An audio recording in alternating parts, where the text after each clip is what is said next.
Hello मेरे प्रिय साथियों, आप सब कैसे हैं। आशा करता हूँ जहाँ भी होंगे स्वस्थ और मस्त होंगे। मैं हूँ राजेंद्र और आपका अपना चैनल आरपीजीएस रिसर्च में स्वागत करता हूँ। मेरे साथियों, आज यूपी टेट 2026 जो आपका पेपर जुलाई में होने वाला है, उससे संबंधित पर्यावरण की क्लास में इन्वायरमेंट या पर्यावरण का परिचय पर अध्ययन करेंगे। और आज का दूसरा टॉपिक है इकोलॉजी या पारिस्थितिकी पर चर्चा करने वाले हैं। तो आइए सर्वप्रथम एनवायरनमेंट या पर्यावरण का परिचय हेडिंग डालते हैं और इस पर विस्तृत चर्चा करते हैं। तो हेडिंग डालिएगा एनवायरनमेंट या पर्यावरण का परिचय, लिखिएगा एनवायरनमेंट या पर्यावरण का परिचय। पर्यावरण का परिचय। मेरे साथियों, यदि आप कोई भी विषय पढ़ेंगे, जैसे इतिहास पढ़ रहे हैं, आप भूगोल पढ़ रहे हैं, संविधान पढ़ रहे हैं, या बायोलॉजी पढ़ रहे हैं, केमिस्ट्री पढ़ रहे हैं, इकोनॉमिक्स पढ़ रहे हैं, तो जब भी कोई टीचर पढ़ाएगा या खुद से आप पढ़ेंगे तो परिचय जरूर पढ़ते होंगे। किसी भी विषय का परिचय जरूर पढ़ा जाता है। तो आज से पर्यावरण की क्लास की शुरुआत किया जा रहा है, तो इसीलिए पर्यावरण या एनवायरनमेंट क्या होता है, परिचय पर अध्ययन करना जरूरी है। मेरे साथियों, एनवायरनमेंट शब्द फ्रेंच भाषा के एनवायरनर से लिया गया है। बस इतना इससे लिख लीजिएगा। यह जो इंग्लिश में पर्यावरण को एनवायरनमेंट बोलते हैं, यह किस भाषा का शब्द है? फ्रेंच भाषा का शब्द है और फ्रेंच भाषा के एनवायरनर से लिया गया है। तो लिखिएगा, पहला पॉइंट लिखिएगा, एनवायरनमेंट शब्द, एनवायरनमेंट शब्द फ्रेंच भाषा के, किस भाषा के? फ्रेंच भाषा के एनवायरनर, लिखिएगा ENVIRONER,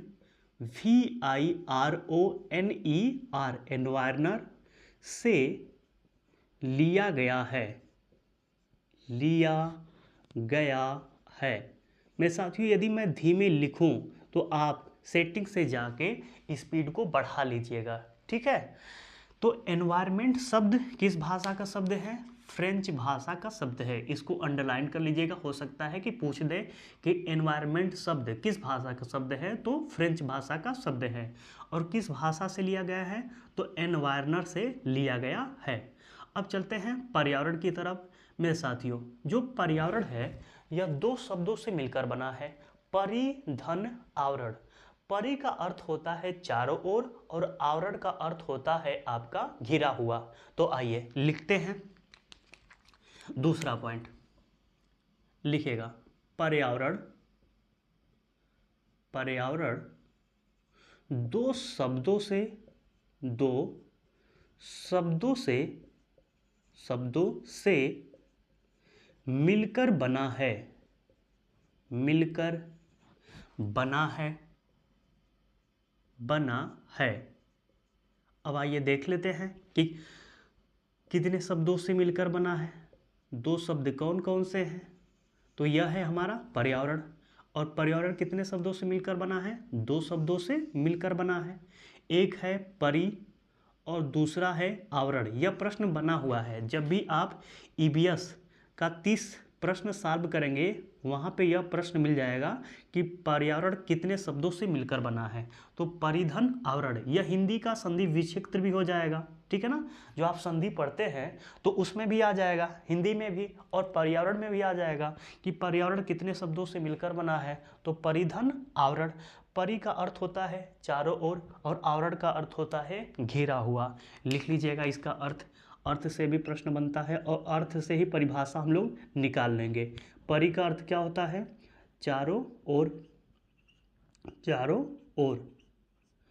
और आवरण का अर्थ क्या होता है? घिरा हुआ, घिरा हुआ, ठीक है।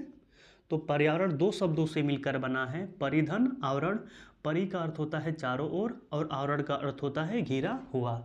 यानी हमारे चारों ओर घिरे हुए विभिन्न तत्वों का आवरण ही क्या कहलाता है? पर्यावरण कहलाता है। तो इसका परिभाषा लिख लीजिएगा। परिभाषा से कभी प्रश्न नहीं बनेगा, इतना ध्यान में रखिएगा, लेकिन लिख लीजिएगा।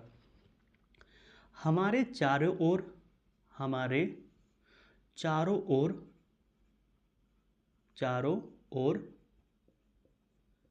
घिरे हुए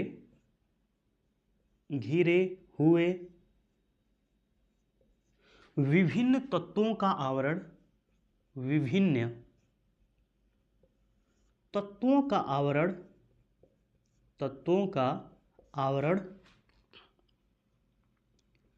आवरण ही पर्यावरण कहलाता है। पर्यावरण कहलाता है। तो यह है कुछ हल्का सा परिभाषा, ठीक है। यह कोई एक्यूरेट परिभाषा नहीं है, लेकिन यह सबसे मोस्टली और सबसे इजी परिभाषा यही है। हम यह परिभाषा किससे निकाले हैं? पर्यावरण के दो शब्दों से निकाले हैं। परि का अर्थ होता है चारों ओर और आवरण का अर्थ होता है घिरा हुआ, ठीक है। तो हमारे चारों ओर जो विभिन्न तत्वों का आवरण है वह जैविक हो या अजैविक, अभी बता रहा हूँ कि जैविक और अजैविक क्या होता है, उससे हम घिरे हुए हैं, उसी को हम क्या कहते हैं? पर्यावरण कहते हैं। मेरे साथियों, पर्यावरण के मुख्यतः दो घटक माने जाते हैं। ऐसे तो कई घटक हैं, लेकिन दो घटकों प्रकार आप कह सकते हैं कि पर्यावरण के कितने प्रकार हैं? तो मुख्यतः दो प्रकार हैं, उसी को घटक कहा जाता है। तो पर्यावरण के दो घटक हैं, पहला है जैविक घटक और दूसरा है अजैविक घटक। यह पॉइंट को लिखिएगा, तब बता रहा हूं कि जैविक घटक क्या होता है और अजैविक घटक क्या होता है। तो लिखिएगा, पर्यावरण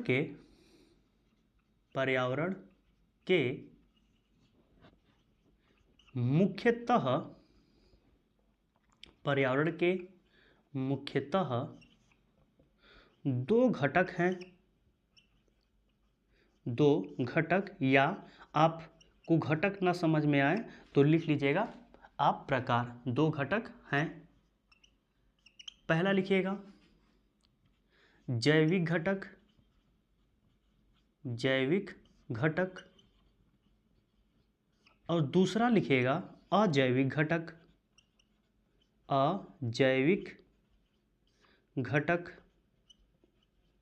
पहला क्या है? जैविक घटक है और दूसरा क्या है? अजैविक घटक। अब जैविक घटक क्या होता है, आइए यह जानने का प्रयास करते हैं। जैविक घटक, यहाँ से प्रश्न आता है और इसको जैविक घटक को समझ लीजिएगा कि जैविक घटक क्या होता है। जब उत्पादन या उपभोक्ता चैप्टर को पढ़ेंगे तब भी वहाँ पे जैविक घटक काम आएगा।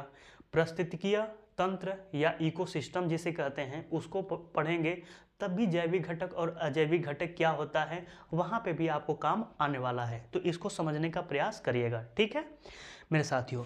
जैविक घटक के अंतर्गत जीव जंतु और वनस्पति को शामिल किया जाता है। बस इतना ही याद रखिएगा कि जैविक घटक के अंतर्गत वनस्पति और जीव जंतु को शामिल किया जाता है। इसका उदाहरण भी लिखवा देंगे, लेकिन इतना याद रखिएगा कि जैविक घटक के अंतर्गत किसे शामिल किया जाता है? वनस्पति को और जीव जंतु को शामिल किया जाता है, ठीक है। तो लिख लेते हैं जैविक घटक। लिखिएगा, इसके अंतर्गत वनस्पति और जीव जंतु को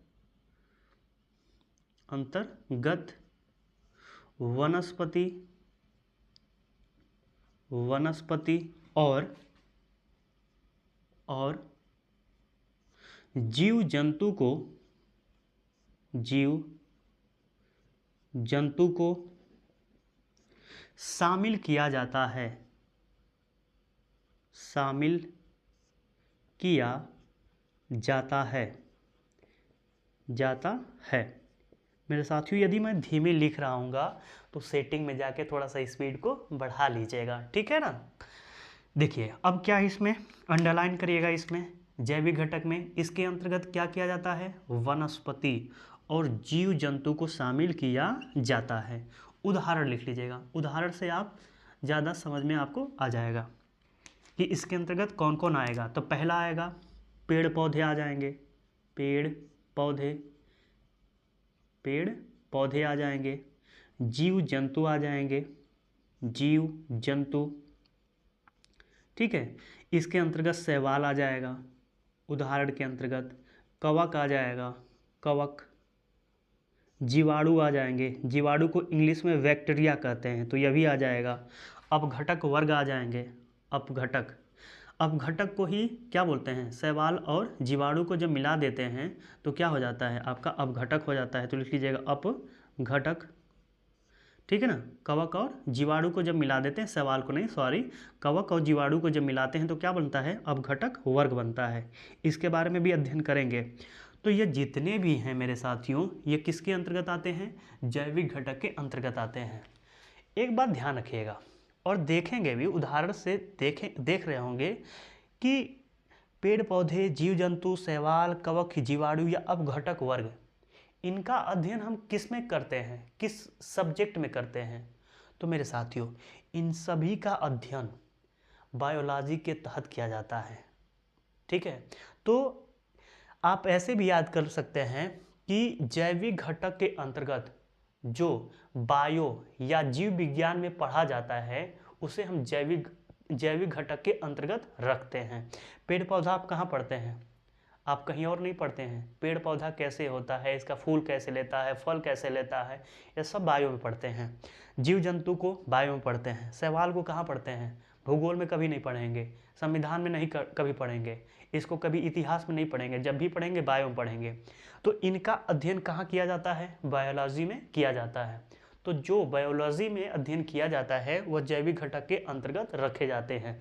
अब चलते हैं अजैविक घटक की तरफ। मेरे साथियों, अजैविक घटक के अंतर्गत स्थल मंडल, जल मंडल, वायुमंडल से संबंधित सभी भौतिक दशाएं को शामिल किया जाता है।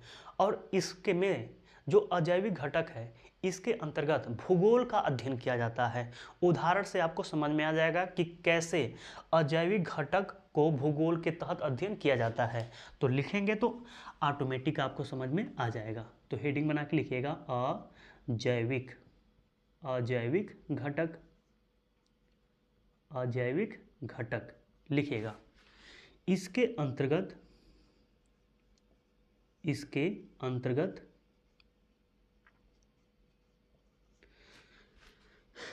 लिखिएगा स्थल मंडल, इसके अंतर्गत स्थल मंडल, वायुमंडल, वायुमंडल और जल मंडल से संबंधित, जल मंडल से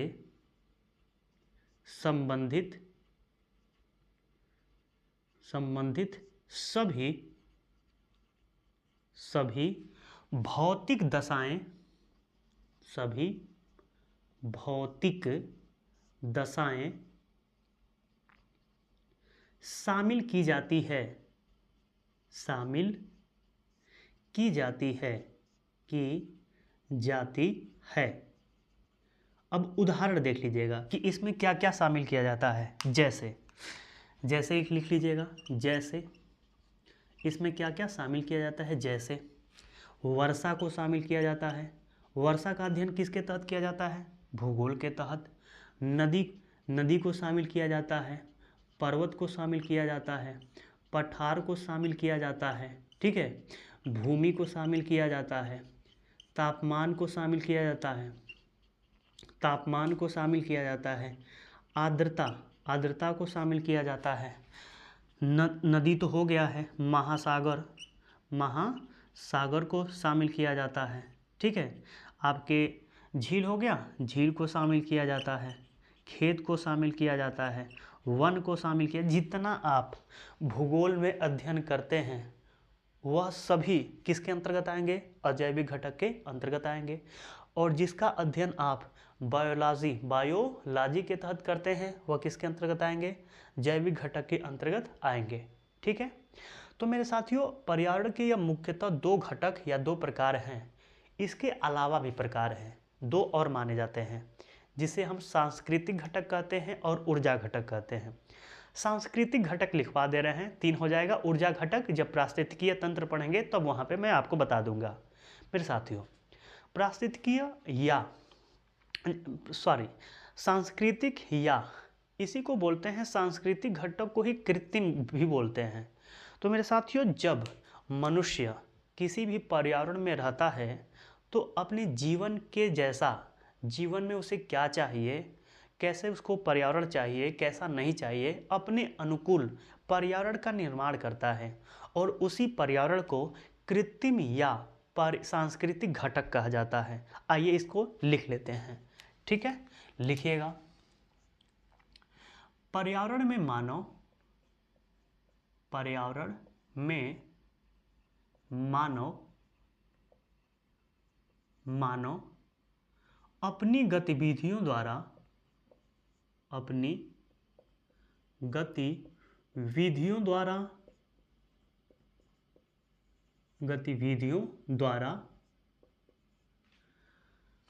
अपनी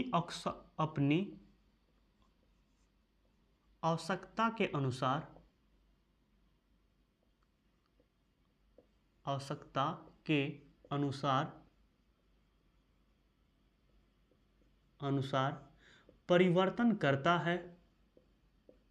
परिवर्तन करता है। लिखिएगा, मानव हस्तक्षेप के द्वारा जिस पर्यावरण का निर्माण होता है, जिस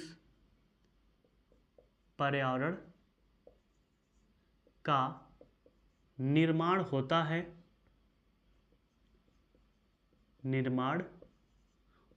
है उसे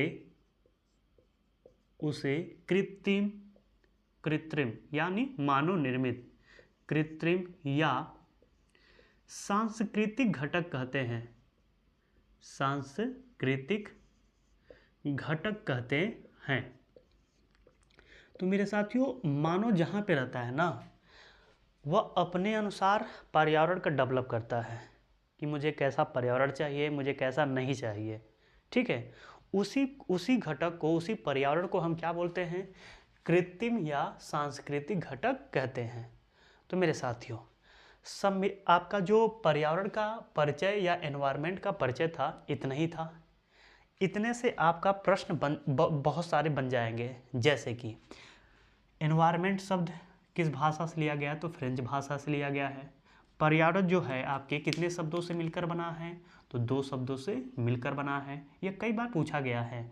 परिधन आवरण, यह भी कई बार पूछा गया है कि पर्यावरण कितने शब्दों से मिलकर बना है। तो परिधन आवरण, परि का अर्थ क्या होता है और आवरण का अर्थ क्या होता है, इससे भी प्रश्न बना है। जैविक घटक और अजैविक घटक क्या होता है, इसको देखने का प्रयास करिएगा। तो मेरे साथियों, जो आपका पर्यावरण का परिचय है इसको देख लिए। अब चलते हैं इकोलॉजी या पारिस्थितिकीय क्या होता है उस पर चर्चा करने, लेकिन उससे पहले इसे मिटा देते हैं। तो आइए पहले हेडिंग बना लेते हैं, इकोलॉजी या पारिस्थितिकीय, तब इस पर विस्तृत चर्चा करते हैं। तो मेरे साथियों, हेडिंग बनाइएगा, इकोलॉजी या पारिस्थितिकीय, इकोलॉजी या पारिस्थितिकी। मेरे साथियों, इसे पारिस्थितिकी भी बोलते हैं और पारिस्थितिकी भी बोलते हैं। दोनों शब्द एक ही है, अलग अलग लोग लिख देते हैं, ठीक है ना, कोई अंतर नहीं है। एक में प है, एक में पा है, लेकिन मतलब एक ही निकलेगा। इकोलॉजी बोलिए या पारिस्थितिकी बोलिए या पारिस्थितिकी बोलिए। अब आते हैं इस पर विस्तृत चर्चा करते हैं। मेरे साथियों, इकोलॉजी आपका जीव विज्ञान का एक शाखा है। इसके अंतर्गत जीव अथवा जीव समूह का उसके वातावरण में अध्ययन किया जाता है और उसे ही क्या कहा जाता है? इकोलॉजी कहा जाता है। एक लाइन में यदि हम कहें मेरे साथियों, तो जीव और वातावरण के मध्य संबंधों का जब अध्ययन किया जाता है उसी को इकोलॉजी कहा जाता है। और यह जो परिभाषा है आपके यूपी टेट में हजारों बार पूछा गया है। तो आइए लिख लीजिएगा, लिखिएगा। पहला पॉइंट, इकोलॉजी इकोलॉजी जीव विज्ञान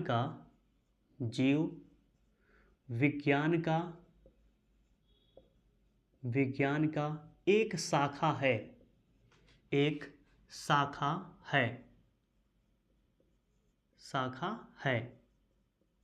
इसके अंतर्गत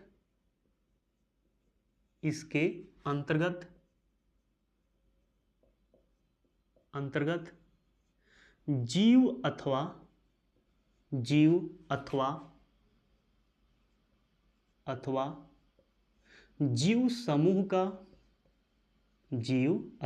जीव समूह का उसके वातावरण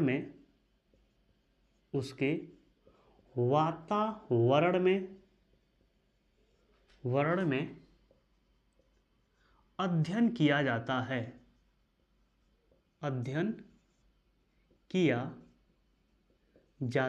है। यह तो आपका इकोलॉजी का परिभाषा हो गया, लेकिन जो आपके पेपर में आता है वह लिख लीजिएगा कि पेपर में क्या पूछता है। यह वाला लाइन ज़्यादा पूछेगा, लिख लीजिएगा। जीव और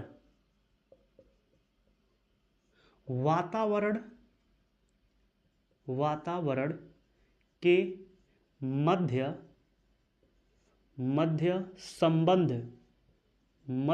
संबंध को इकोलॉजी कहते हैं। इकोलॉजी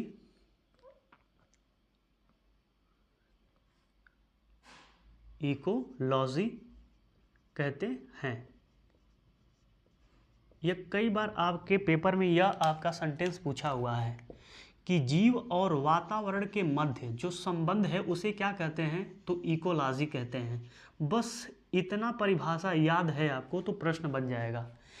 इकोलॉजी क्या है? जीव विज्ञान की एक शाखा है, यानी ब्रांच है। ठीक है, यह मूलतः पर्यावरण का विषय नहीं है, यह जीव विज्ञान से लिया गया है, पर्यावरण में इसे शामिल किया गया है। तो यह जीव विज्ञान का क्या है? एक शाखा है, यह ध्यान में रखिएगा।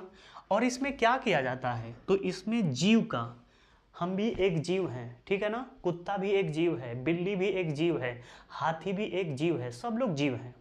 जीव का अथवा जीव समूह का, ठीक है, तो मनुष्य में भी समूह होते हैं, बिल्ली में भी समूह होता है, कुत्ते में भी समूह होता है, ठीक है, हाथी में भी समूह होता है, प्रत्येक जीव में एक समूह होता है। जब उसका वातावरण में अध्ययन किया जाता है उसी को क्या कहते हैं? इकोलॉजी। इसको समझने का प्रयास करिएगा। जैसे आप तैयारी कर रहे हैं किसका? यूपी टेट का। यह है हमारा भारत बनाने का थोड़ा सा कोशिश कर रहे हैं जल्दी से, क्योंकि हमको समझना है। यह है हमारा क्या? भारत, ठीक है, यह है हमारा प्यारा भारत। और यहाँ पे है हम उत्तर प्रदेश में यूपी टेट की तैयारी कर रहे हैं। किसकी तैयारी कर रहे हैं? यूपी टेट की, TET।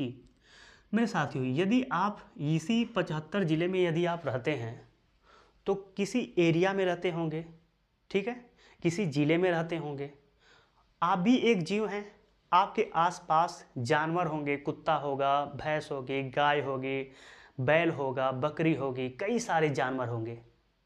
तो आपका, आपके जानवरों का और जो वहाँ का वातावरण है, जब उसका अध्ययन किया जाता है तो उसी को क्या कहते हैं? इकोलॉजी।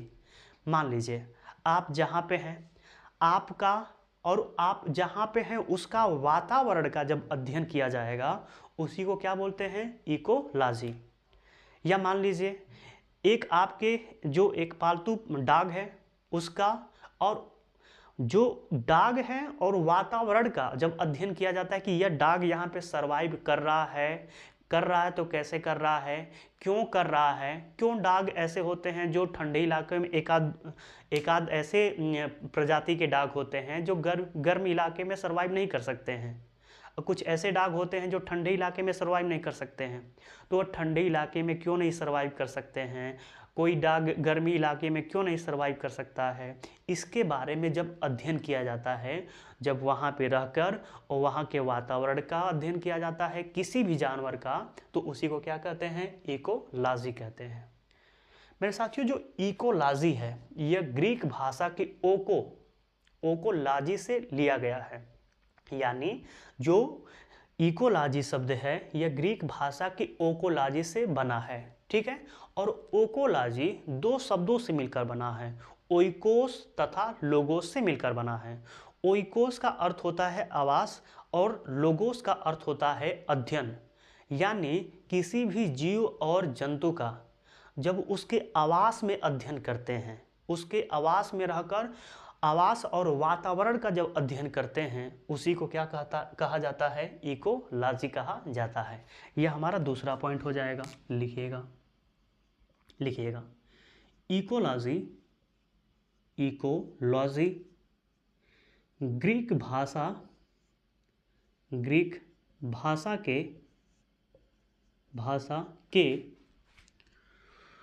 ओइकोस ओकोलॉजी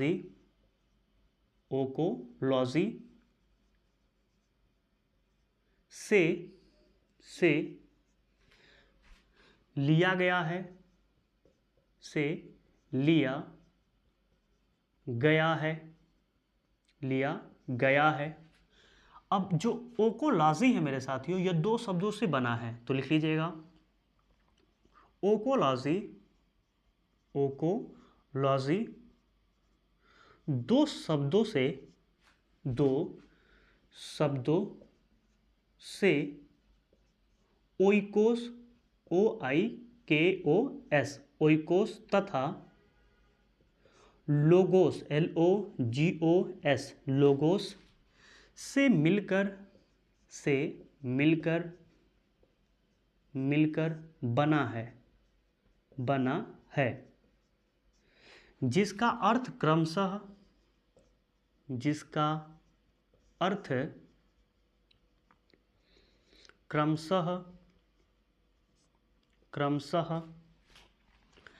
आवास तथा अध्ययन होता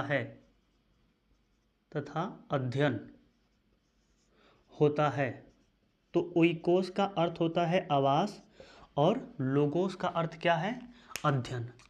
तो यानी किसी भी जीव जंतु का जब अध्ययन उसके कहाँ पे आवास में आप करते हैं, तो उसी को क्या कहा जाता है, इकोलॉजी कहा जाता है। इकोलॉजी किस शब्द से लिया गया है, ग्रीक भाषा के ओकोलॉजी से लिया गया है। ओकोलॉजी किससे मिलकर बना है, ओइकोस तथा लोगोस से मिलकर बना है, ठीक है। यह ध्यान में आप रखिएगा। लेकिन इतना ध्यान में जरूर रखिएगा कि इकोलॉजी का परिभाषा क्या होता है, कि जीव और जब वातावरण के मध्य संबंधों का अध्ययन किया जाता है तब उसी को क्या कहते हैं, इकोलॉजी कहा जाता है। यानी आप जहाँ पे हैं, आप ही मान लीजिए आप ही को बोल रहे हैं, यदि हम भी जीव हैं आप भी जीव हैं, तो आपका और आपका जो वातावरण है उसका जब अध्ययन किया जाता है उसी को क्या कहते हैं, इकोलॉजी। कि आप यदि बनारस से होंगे, गोरखपुर से होंगे, आप यदि मान लीजिए लखीमपुर खीरी से होंगे, या 75 जिले में से उत्तर प्रदेश कहीं से भी होंगे, तो हर जगह का टेम्परेचर, हर जगह का वातावरण अलग अलग होता है। तो आप कैसे वहाँ पे सरवाइव कर रहे हैं, आप कैसे वहाँ पे रह रहे हैं। मान लीजिए आपको उठा के एकदम लद्दाख भेज दिया जाए, तो आप वहाँ पे नहीं सरवाइव कर सकते हैं। क्यों नहीं कर सकते हैं, क्योंकि लद्दाख में ठंडी ज़्यादा पड़ेगी। और लद्दाख वाले व्यक्ति को ले आकर आपके उत्तर प्रदेश में रख दिया जाए जहाँ पे इस समय गर्मी बहुत ज़्यादा हो रही है, तो वो वहाँ पे सरवाइव नहीं कर सकता है। क्यों नहीं कर सकता है, क्योंकि वहाँ पे ठंडी ज़्यादा पड़ती है और हमारे यहाँ गर्मी ज़्यादा पड़ती है। तो किसी भी स्थान का और किसी भी जीव का जब उसके वातावरण के साथ अध्ययन किया जाता है उसी को इकोलॉजी कहा जाता है। मेरे साथियों, इकोलॉजी शब्द का पहली बार प्रयोग 1869 ईस्वी में अर्नेस्ट हैकल ने किया था। यह तो यूपी टेट का सोच लीजिए कि एकदम लड्डू सा प्यारा सा प्रश्न पूछता है, 1000 बार नहीं करोड़ बार पूछा गया है। यहाँ पे इनफाइनाइट बार यहाँ से प्रश्न बना है कि इकोलॉजी शब्द का प्रयोग पहली बार कब किया गया था और किसने किया था। तो इकोलॉजी शब्द का प्रयोग सर्वप्रथम अर्नेस्ट हैकल ने किया था और 1869 में किया था। यह हमारा तीसरा पॉइंट हो जाएगा। लिखिएगा तीसरा पॉइंट, इकोलॉजी इकोलॉजी, या इसी को क्या बोलते हैं, पारिस्थितिकीय, कुछ भी आप लिख सकते हैं। इकोलॉजी शब्द का पहली बार प्रयोग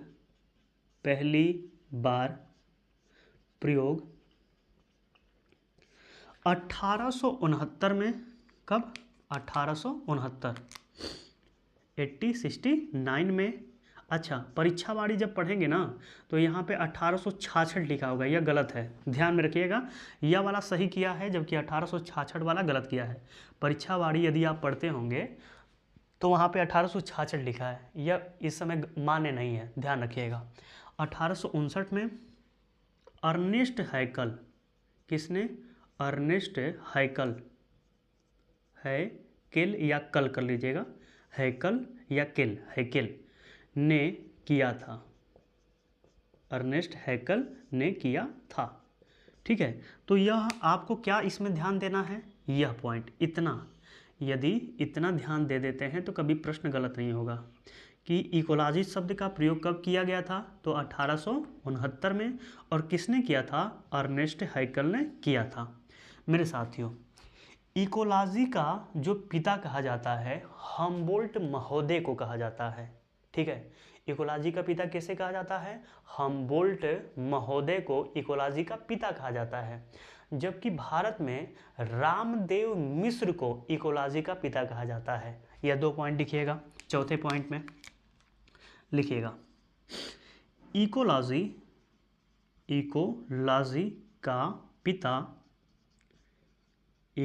का पिता हम्बोल्ट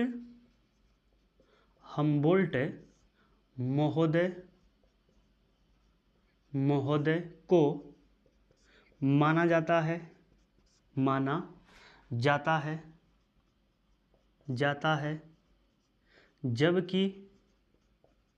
जबकि भारत में इकोलॉजी का पिता रामदेव मिश्र को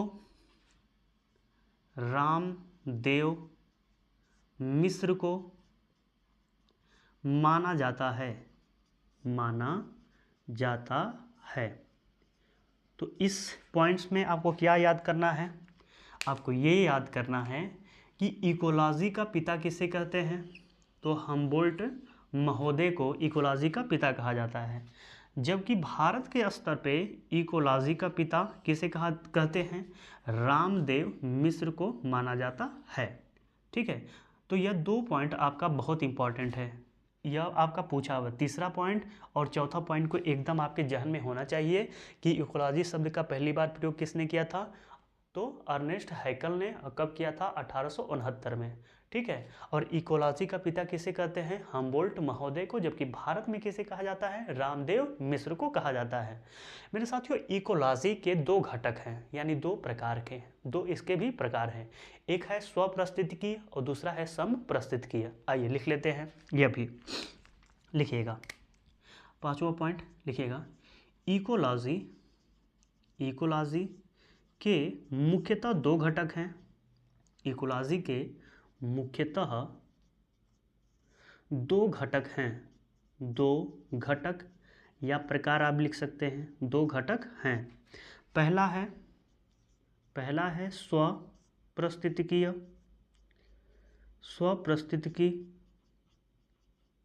और दूसरा है मेरे साथियों समप्रस्थितिकीय। लिख लीजिएगा, स्वप्रस्थितिकीय और दूसरा है आपका समप्रस्थितिकीय।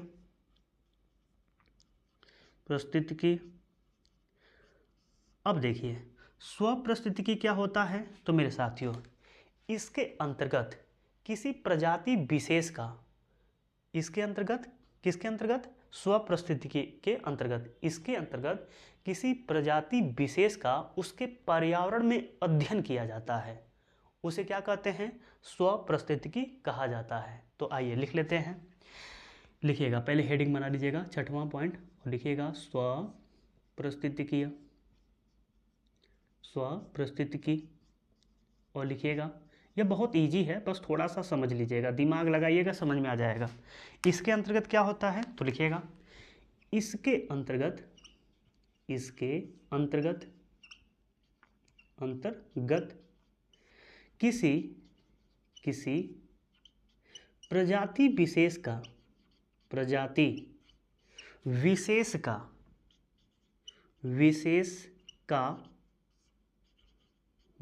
का उसके पर्यावरण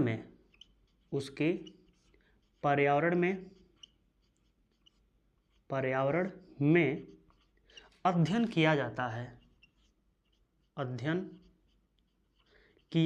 है यानी इसको समझिएगा, किया जाता है। पहले पूरा लिख लीजिए, इसके बाद समझिए।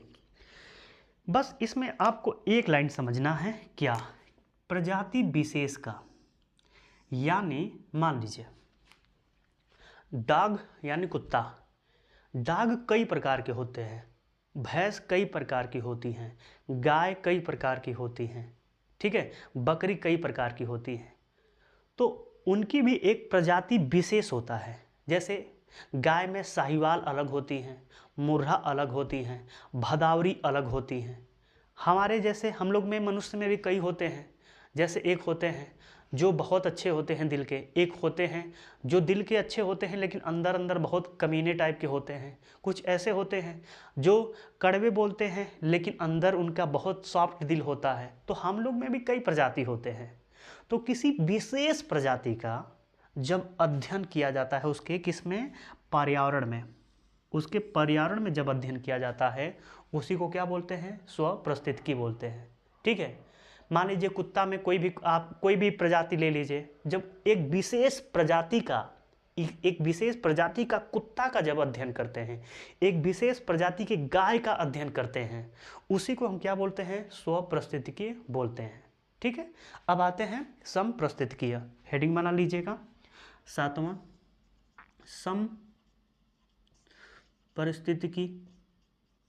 समपारिस्थितिकी और लिखिएगा मेरे साथियों।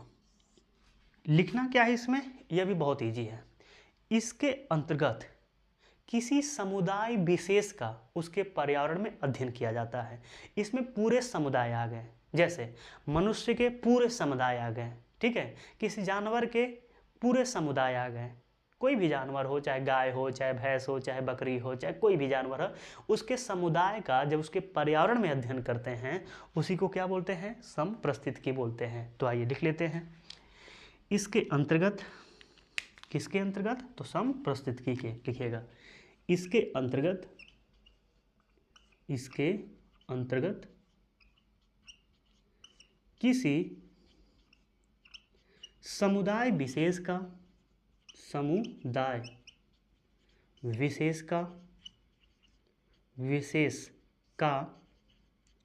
उसके पर्यावरण में अध्ययन किया जाता है। उसके पर्यावरण में अध्ययन किया जाता है, अध्ययन किया जाता है। तो यह इकोलॉजी के मुख्यतः दो घटक थे, स्वपारिस्थितिकी और समपारिस्थितिकी। यह दोनों पढ़ने का कार्य किए हैं। एक पॉइंट और लिख लीजिएगा। लिखना क्या है कि इकोलॉजी अध्ययन में की मूलभूत जो इकाई है मेरे साथियों, वह है पारिस्थितिकीय तंत्र। यह लिख लीजिएगा। और यह जो सेंटेंस है पारिस्थितिकीय तंत्र क्या होता है, यह अगले वीडियो में पढ़ा दूंगा, तो आपको एकदम सरल तरीके से समझ में आ जाएगा। लेकिन पहले यहाँ पे लिख लीजिएगा, इकोलॉजी अध्ययन की मूलभूत इकाई